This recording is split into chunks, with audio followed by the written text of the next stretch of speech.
et son Babongona insiste à vous donner une information. Je voudrais te donner une information. Il s'agit de quelle information honorable? Je voudrais te dire que lorsque tu parles de parlementaires, je pense que tu prends bien en compte. Ça, c'est vraiment politique. Tout le monde, sénateur. On n'est plus dans la forme, dans le fondement.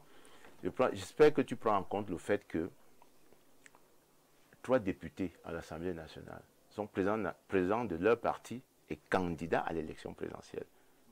Souhaiterais-tu qu'on les reçoive comme parlementaires ou comme président? Qui te dit qu'ils n'ont pas choisi d'être reçus plutôt comme président de leur parti et futur candidat? Que dirais-tu si ces députés-là étaient dans cette délégation? Es-tu sûr qu'ils ont même accepté d'y être? Donc il ne faut pas parler de choses.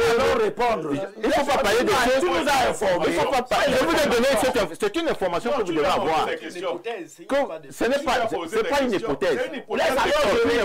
Laisse alors je manifeste. Non, laisse-moi finir. Je me manifeste par rapport à l'information que tu dis avoir Laisse-moi finir. Je te dis donc, je te dis que tu ne connais pas le calendrier là. Oui, je suis d'accord. Aucun de mes collègues président national de parti, je peux citer les noms des partis, qui sont là déclarés président, candidat à l'élection présidentielle. Moi, je ne veux pas citer les noms, c'est vous qui les citez. Je dis, j'ai au moins 3 qui sont présidents nationaux de leur parti, et candidats déclarés à l'élection présidentielle. Et où est l'information? L'information, c'est que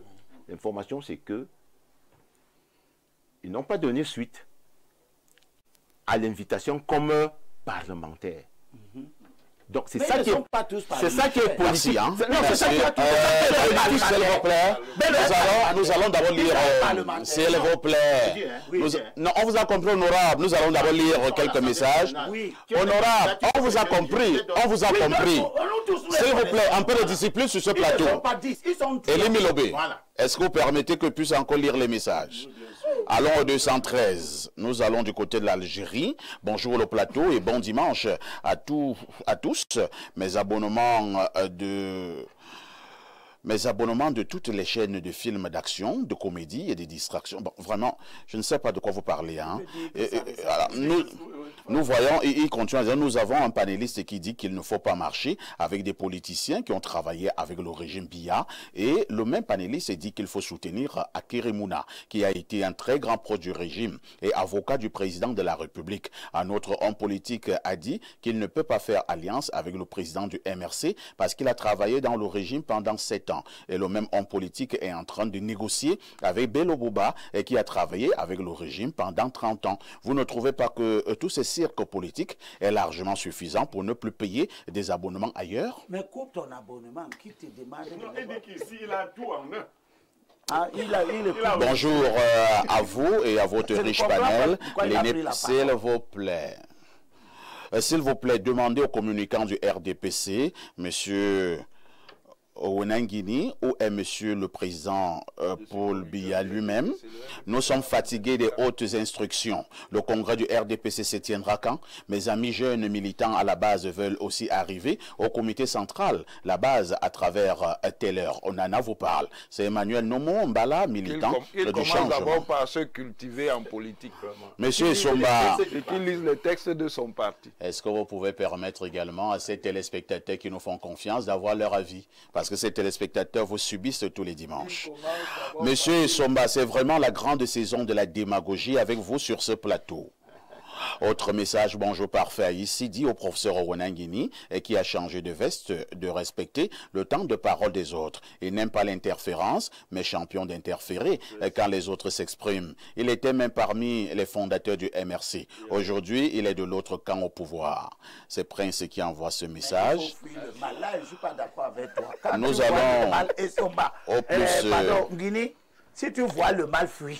Nous allons plus 32, je pense que c'est la Suisse. Le monsieur du RDPC nous fatigue avec les textes. Il est hors sujet. On parle du rôle de Paul Biya en tant que leader de parti et non en tant que président de la République du Cameroun. Il faudra embaucher un modérateur numérique avec pour rôle de scruter les messages des réseaux sociaux et application des discussions collaboratives. Bon. On prend un autre message. Ce débat met en lumière les enjeux cruciaux pour l'équilibre institutionnel du pays, mais relève aussi une inquiétante concentration du pouvoir entre les mains d'un seul homme. Il est urgent que la transparence et la séparation des pouvoirs soient renforcées pour préserver la crédibilité des institutions. Bonjour, parfait ici, bon dimanche et bonne émission. Le professeur Owenangini a déjà... On demande s'il est devenu membre du comité central du RDPC. D'accord. Un autre message. Bonjour, parfait ici. Le professeur Messanga Nyamding avait raison de dire qu'il n'y a pas plus démagogue. Bon, alors là, pas d'insulte ici. Perfecto. Quand le Titanic coulait, il y avait quand même certains musiciens qui voulaient rassurer les passagers en jouant de la musique. Et c'est ce que fait l'honorable sur votre plateau. Aussi longtemps que je me souvienne des mémoires des citoyens camerounais, je n'ai jamais vu un SGPR battre campagne. Ce pays est une curiosité. C'est Gauthier de Pumendon qui envoie le message. Bonjour monsieur Aïssi et bon dimanche. J'aime quand Méon fait ce qu'on attend de lui, embrouiller le peuple avec des paroles qu'il ne comprennent pas. Mais dites-lui qu'on peut tromper tout le peuple. C'est une partie du temps, mais jamais tout le peuple tout le temps. C'est Henri Landry à Sembe depuis Douala. Bonjour le sac de modérateurs et à tout le panel. Je voudrais savoir si le député en place est député de la nation ou seulement celui du RDPC, car il défend l'indéfendable. C'est Pascal Nidi.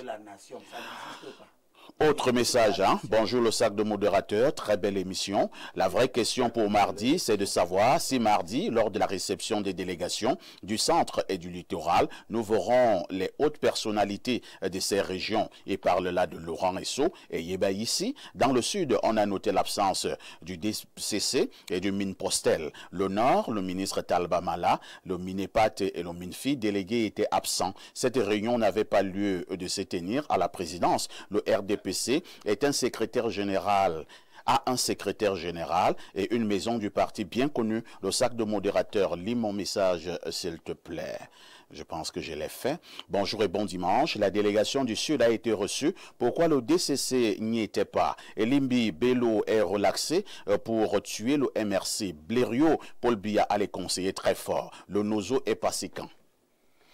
Il faut préciser que à celui qui parlait du député, est-ce qu'il sait que des députés à l'Assemblée nationale sont présidents nationaux de leur parti politique et déjà candidats? Bien sûr, tout le monde Donc, le sait, honorable. il ne peut pas me faire le reproche de défendre le parti qui m'a investi. Parce que et ça me permet de... Non, il fait le reproche, il faut que je lui rappelle, parce qu'il montre une méconnaissance de la situation. Le mandat du député est lié à deux choses.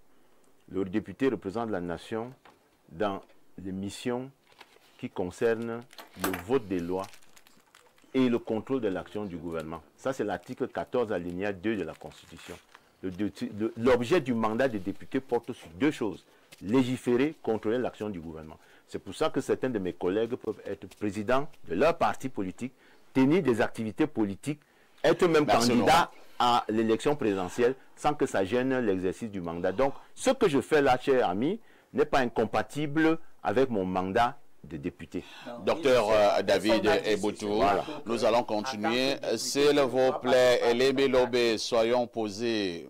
Moi, j'ai une mission que les téléspectateurs qui m'écoutent puissent retenir quelque chose. Et voilà pourquoi il veut poser une autre question à David Eboutou pour que nous puissions aller dans le fond. De telles concertations peuvent-elles avoir un réel impact pour l'élection à venir? Certainement, pour ceux qui l'ont initié, il y aura certainement un impact. D'abord à partir du choix du lieu, je crois que nous sommes presque d'accord que le choix de ce lieu-là ne devrait pas l'être.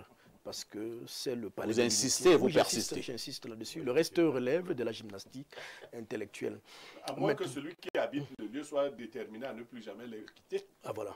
Et donc, quand je l'ai dit, je crois que cela peut également dénoter d'une certaine frilosité qui habite aujourd'hui les membres du parti au pouvoir, qui font des choses en secret, qui communiquent à travers une autre rhétorique, mais quand il s'agit des explications, ils viennent déverser autre chose. Parce que moi, j'ai bien lu les rendus de ces réunions de concertation. Il s'agit bien, j'ai lu le rendu de la CRTV. C'est sur ces pages numériques, monsieur Essomba Bengono. Ce n'est pas la CRTV qui fait le Bon, laissez-moi aller jusqu'au bout. Voilà. Et donc, quand j'ai lu ces rendus des médias qui ont couvert ces différentes réunions de concertation, il s'agit bien d'un groupe de travail stratégique qui consulte des parlementaires RDPC et des membres du gouvernement du RDPC en vue de la candidature du président Paul Biya. C'est bien écrit. Donc, il aurait donc fallu honnêtement qu'on nous dise qu'on a décidé cette fois d'utiliser un cadre étatique pour justement mener des actions monopartisanes. On peut donc comprendre que le président Paul Biya est entré en campagne électorale. Non, il est en campagne. Et il bat sa campagne au palais présidentiel. Tout ce que nous voyons là, le président est parfaitement en campagne. Vous avez suivi le patron de M. Onanguinia au sorti de là, qui a rappelé que le Sud est mobilisé pour faire gagner à travers le sol granitique et toutes ces expressions souvent creuses que l'on connaît de lui. Donc, quand je l'ai dit, il y a... Non, pas du tout. Moi, je reste sur les faits, professeur. Et donc, quand je l'ai dit, quelle faiblesse? David Boulon est en train de vous embrouiller. Hein? Oui, c'est une technique pour les débatteurs, pour que vous ne puissiez pas dire exactement ce que vous voulez dire. Absolument. Mais je crois, comme je le rappelais tantôt, que cela dénote d'une grande frilosité. Cette frilosité va justement dans le sens d'épouser les grandes démissions que l'on a vues ces derniers temps et qui font qu'on voit très bien que des partenaires granitiques du pouvoir aujourd'hui s'en désolidarisent ouvertement. Ça relève de l'inédit, ce que nous vivons là. Et ça vient conforter les positions des uns et des autres qui vont dans le sens de croire que le président aujourd'hui ne jouit plus de la même vitalité. Et comme il ne joue plus de la même vitalité, il y en a aujourd'hui qui usurpent son pouvoir, veulent parler en son nom, veulent agir en son nom, d'où les démissions qui prétextent justement sur ces raisons-là, parce que ceux qui ont eu une alliance directe avec le président ne veulent plus continuer à bénéficier d'un mandat par procuration. Vous avez suivi M. Chirouma, par exemple, qui vous a dit que l'une des raisons sur lesquelles il s'appuie aujourd'hui pour partir, c'est parce qu'il a l'impression que, voilà, les ordres qu'il reçoit viennent de quelqu'un d'autre. Et cette personne-là est connue. C'est celui qui mène aujourd'hui les concertations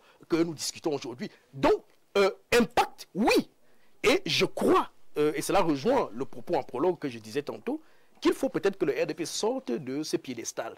Non, les temps ont changé. Qu'ils lisent la météo politique. Il y a quelque chose qui se dessine. Au-delà de l'incurie généralisée du pays, au-delà de la frustration générale du pays, il y a que les Camerounais, tous sont mordicus accrochés à cette élection qui arrive là pour créer le changement. Et je crois que cette frilosité qui fait qu'aujourd'hui, on se retrouve dans une confusion générale, qui fait qu'on ne sait même plus est-ce que c'est l'État, est-ce que c'est le parti, on raconte n'importe quoi et tout, et finalement, on en vient à constater simplement que le pays va mal. Et celui qui doit tenir la bague, lui-même nous amène à développer des analyses sémiotiques. C'est-à-dire qu'on analyse par la gestuelle de monsieur Ngongo, on analyse par les actes du RDPC, parce que lui-même ne dit plus rien. Donc, nous sommes donc en droit de nous interloquer à partir de ces postures qui ne ressemblent pas les postures qu'il avait il y a 20, 25 ans, ou quand il jouissait encore d'une certaine vitalité politique. Merci. Pierre Blériot-Niémec, la longue absence, ou alors les nombreuses absences du président de la République sont telles de nature, effectivement, à faire en sorte que certains qui lui faisaient confiance commencent à se poser des questions. Prenons justement le cas qui nous intéresse ce matin. Est-ce que ça ne pouvait pas être plus important et plus significatif si c'est le président de la République même qui prenait l'initiative de recevoir ces hommes politiques du RDPC? Ben, ça peut être le président lui-même qui les reçoit. Pour l'instant, ouais. Nous voyons le SGPR les recevoir. Et il n'y a aucun compte rendu de journaliste. Il faut et je vous dis que ça peut donc être le président lui-même. C'est-à-dire quoi? Il les reçoit en esprit? Non. Monsieur Somba Bengo nous trouble pendant le débat. S'il vous plaît, c'est monsieur Niémec qui a la parole. Allons-y, Pierre Blériot. Parfait, ici, vous demandez si les gens ne peuvent pas perdre confiance. Parce qu'on ne voit presque plus le président de la République. Certains ici ont le privilège d'avoir été déjà parlementaires. Mais il n'y a pas de ministre sur ce plateau. Les ministres qui ont été choisis par Paul Biya vous disent, qui ont démissionné, vous disent qu'ils ne font plus confiance à Paul Biya. Eux, ils ont été des proches collaborateurs de Paul Biya, il n'y a pas voix plus autorisée. Issa Chiroma qui a chanté des refrains plus mélodieux que tout ce que nous entendons ici. vous dit aujourd'hui que le président de la République n'est plus à mesure. C'est Issa Chiroma qui parle comme ça. Le même Issa Chiroma. Donc, moi, je ne sais pas ceux qui font la mélodie en dessous de celle de Issa Chiroma. Issa Chiroma, aujourd'hui, dit ce que nous disions déjà depuis. Donc, on sait que ces choristes vont nous retrouver au niveau des chœurs. Parce que nous entonnons l'hymne, ils vont faire les chœurs. Aujourd'hui, tout le monde veut profiter des derniers moments de Paul Biya. Mais on ne peut pas être dans un état sérieux. On me dit qu'on est en train de recevoir les gens pour une possible candidature. Aimez-nous quand même un peu. Bon, si vous ne pouvez pas nous aimer, respectez-nous. Respectez-nous. Oui, vous me dites Assia, mais oui, ça nous fait très mal. Le professeur Joseph, on a été né en 49. Bien né en 45. Hein? 45. En 45. Bien né en 33. Hein? Non, mais je ne sais pas. Il y a un sous-entendu là. Vous comprenez? C'est-à-dire, donc c'est le grand-père de Onangini qui doit être candidat en 2025. Est-ce que c'est normal? On fait des concertations. Qu'est-ce qui l'en empêche? Non, c'est terrible. Non, c'est quand même... Mais si vous n'êtes pas soyez candidat, c'est de l'ensauvagement, ce que vous faites là. Non. Ce que vous faites là. Ce que vous faites là. Ce que vous faites là. Tu as dit, tu demandes au président de partir et tu ne dis pas... Je dis que ce que vous faites là, c'est de l'ensauvagement. Et les gens vous regardent très mal, hein. C'est pour ça... Non, on s'en fout. Ah voilà. Vous avez donc voilà. Si les gens comprennent, non, c'est bon, on a compris. Si vous en foutez. Non. Maintenant, on a compris. On a compris. Si vous êtes non, incapable d'être vous vous en candidat. foutez. Vous en Si foutez. vous êtes Puisque incapable vous êtes d'être fort, candidat. vous vous en foutez. Ce n'est pas la force. C'est quoi? On s'en fout que vous comptez sur quoi? regardez mal parce que vous êtes incapable d'être candidat. Vous vous en foutez pourquoi? Très bien. Comptez sur quoi? Merci. Hein. Tout le monde a le droit d'être candidat. Copieusement. Nous allons conclure. On vous a compris. Vous voulez créer les élections avant les élections, elle n'aura pas lieu. En un mot comme en mille, on retient que le ministre d'État, SGPR, est bel et bien dans son rôle. Maintenant, nous disons également que cela ne peut pas frustrer le secrétaire général du comité central, Jean Koueté, qui subitement aussi a vu une urgence de convoquer aussi quelques parlementaires mardi prochain. Est-ce que c'est Jean Koueté qui t'a dit qu'il n'est pas frustré? C'est Osoma qui dit que Jean Koueté... Et vous soupçonnez que Jean Koueté peut être frustré? Bien sûr, je pense que si j'étais à sa place, je le serais. Mais il y a autre chose qui vient d'être dite, très important. Est-ce que quand la presse finit de nous montrer le secrétaire général, tu es sûr que le président n'entre pas? Voilà. Puisqu'on change. Est-ce que tu es sûr que je n'ai pas le président après qui entre? Si le président entrait, j'allais avoir l'information. Non! Toi, tu as toujours de mauvaises informations. Alors, nous avons déjà, et ça c'est tout à votre honneur, nous avons fait un grand travail des années durant, surtout depuis que l'ambiance de l'élection présidentielle est amorcée. Nous avons fait des émissions ici sur la légitimité de la candidature du président. On nous a démontré qu'on n'avait qu'à se taire. Bon. Maintenant, on voit des gens qui nous disent que le président n'a plus tous ses sens. Qui a dit ça? Mais Issa a dit ça, non? Qu'est-ce qu'il dit? Issa Chiroma a dit ça, non? Peut-être les mots ne sont pas exactement les mêmes. Il nous dit que le président ne contrôle plus rien. Vous le croyez? Voilà! Tu as raison, il n'a pas vu le président. Non, tu as raison. Tu as raison. Est-ce que son propre député qui contrôle le président national des jeunes, vous avez suivi sa déclaration à la plénière à l'Assemblée nationale? Que quoi? Il a déclaré que quoi? Voilà, donc il faut aller poser la question. Qu'est-ce que ça a à voir avec ce que je dis que... C'est pour vous dire... Pourquoi dis-moi un peu, pourquoi tu prends mon temps de parole? Non, tu me permets de dire... Non, je ne t'ai pas permis, tu ne m'as même pas demandé. Demande-moi d'abord. Je te demande alors... Je refuse. Voilà. Donc, ce que je voulais dire, c'est que... Ce que moi je voulais dire, c'est que dans l'une de nos émissions, par 2 fois, j'ai signifié à tout le pays qu'en 2011, chiffre d'Elections Cameroun, c'est la première élection que Elections Cameroun organise. Le président avait eu 3 772 527 voix. En 2018, le président a eu 2 521 934 voix. Ça veut dire que dans le camp de ceux qui le votent, il a perdu 1 250 503 voix. Qu'est-ce que cela veut dire? Il y a aussi eu entre-temps beaucoup de morts. Bien sûr, oui. Bien sûr. Ces voix ne sont allées à aucun... Non, je n'ai pas dit qu'elles sont parties. Même si elles sont des abstentions, elles ne lui ont plus été acquises.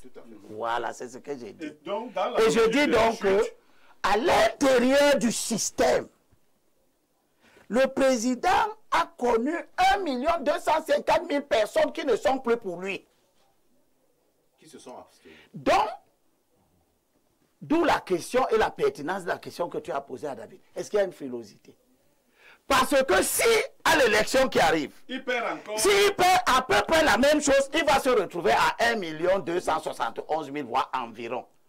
Et cela donne des idées aux gens comme M. Kamto, que le vote tribal peut donc permettre de gagner à 1 211 000 voix, 271 000 voix, un groupe ethnique peut parvenir à donner à son candidat ce type, ce volume de voix-ci. Voilà, c'est pour... De quoi? De ce que tu cites. Mais voici les livres, non? Qui a bénéficié du million, là? Non, je n'ai pas dit que quelqu'un a bénéficié. Quand tu vas faire ton analyse après, toi, tu aimes beaucoup ça. Toi et moi, on se rencontre dans les affaires de Dicolo. Tu as dit que tu vas nous aider. Ça s'arrête là. Maintenant, je n'ai même pas encore parlé de ça. Toi, tu gardes le débat. Le débat, c'est que... Et Bonto a eu raison. Il y a effectivement une frilosité. À partir du moment où il y a risque de se retrouver en deçà de 2 millions. Ça veut dire donc que le jeu est démocratique. Et à partir de ce moment-là, comme il y a risque de se retrouver en deçà de 1,5 million, eh bien, la démission des gens du Nord ne peut plus être anodine. Simple. Ce n'est plus quelque chose de simple. Et le régime a pris la mesure de la dangerosité de cette... Ce qui ne veut pas dire que le rapprochement de Bello et de Issa avec une quelconque formation de l'opposition est en réalité quelque chose d'essentiel. Mais c'est la défection à l'intérieur du régime qui est importante. Très bien. Et c'est elle qui doit attirer notre attention. La c'est compris. démographie électorale contredit ce que tu dis, puisque quoi? entre 2018 et 2025, combien de personnes se sont inscrites? Beaucoup. Voilà. Et aucune personne ne peut s'inscrire en faveur du RDPC. Beaucoup. Dès que tu vois ça, c'est une affirmation gratuite. Dès que tu vois quelqu'un s'inscrire, sache que c'est pour ça, c'est une affirmation gratuite. Et cette moi, je pose une question simple. Ça, c'est une cette affirmation augmentation gratuite. du corps électoral. L'augmentation du corps électoral vous estimez que c'est en faveur de... Non, moi, c'est vous qui affirmez que c'est bon. S'il vous plaît, à cette allure, on ne vous écoute pas. La défection a eu lieu, mais elle n'a profité à aucun parti. Je n'ai pas dit qu'elle a profité. Voilà. Elle abaisse le cap. Elle abaisse le président. Tu as déjà parlé, non, Elimbi? Non, elle abaisse le président. Elle le rend. Laisse-moi commenter les mêmes chiffres. On vous a compris. Laisse-moi commenter les mêmes chiffres. Monsieur Somba a réagi. La réaction, c'est quoi? C'est que la démonstration qu'il fait est erronée, premièrement parce que le million de 2018 n'est allé à aucun concurrent. Mais ça a été une perte, non? Ouais, laisse-moi parler, Limbi. C'est une perte? Ce n'est pas une perte parce que ça ne compte pas. Ce n'est pas des suffrages valablement exprimés. Donc ça ne peut pas compter. Deuxièmement, on ne compte que les suffrages valablement exprimés. L'abstention ne compte pas. Tout à fait. Dans le système électoral camerounais. Bon. Deuxièmement, de 2018 à 2025, il y a eu des inscriptions. Personne ne peut dire en faveur de qui elles se font prioritairement. Vous ne pouvez pas dire, sauf si vous êtes un magicien. Non, pas besoin. Donc moi, je ne vais pas dire écoutez, monsieur Niemek, vous pouvez dire, chance pour vous. Dès qu'un jeune Camerounais s'inscrit, c'est contre le RDPC. Contre le RDPC, mais pour qui? Non, pour un... Non, voilà la vraie question. Pour l'opposition. Quelle opposition? La question est pertinente. Pour qui? Bon, ne venez pas faire du fétichisme électoral sur un plateau de télévision en disant que dès que quand quelqu'un s'inscrit, c'est contre le RDPC. C'est pour l'opposition. Quelle opposition? Je disais tout à l'heure qu'on a eu certaines absences lors de cette concertation, notamment au niveau de l'extrême nord. On a eu une absence de poids. Est-ce que ceci peut expliquer cela? Moi, je n'en sais rien. Je ne sais pas quelles sont les raisons faisant que des personnalités issues de cette région et éventuellement concernées par la concertation n'y soient pas. Elles sont libres de venir. Et il n'y avait même pas le président de l'Assemblée nationale. Elles sont libres de venir ou pas. Maintenant, est-ce que le président de l'Assemblée nationale a minimisé la personne qui devait lui donner des instructions? Non, je ne crois pas que ce soit un problème de minimisation. Mais pourquoi il n'était pas là? Il n'était pas là, il n'est pas obligé d'être là. Et en plus, oh là là. Non, on n'est pas ici au bon repos. Qui est obligé d'être là?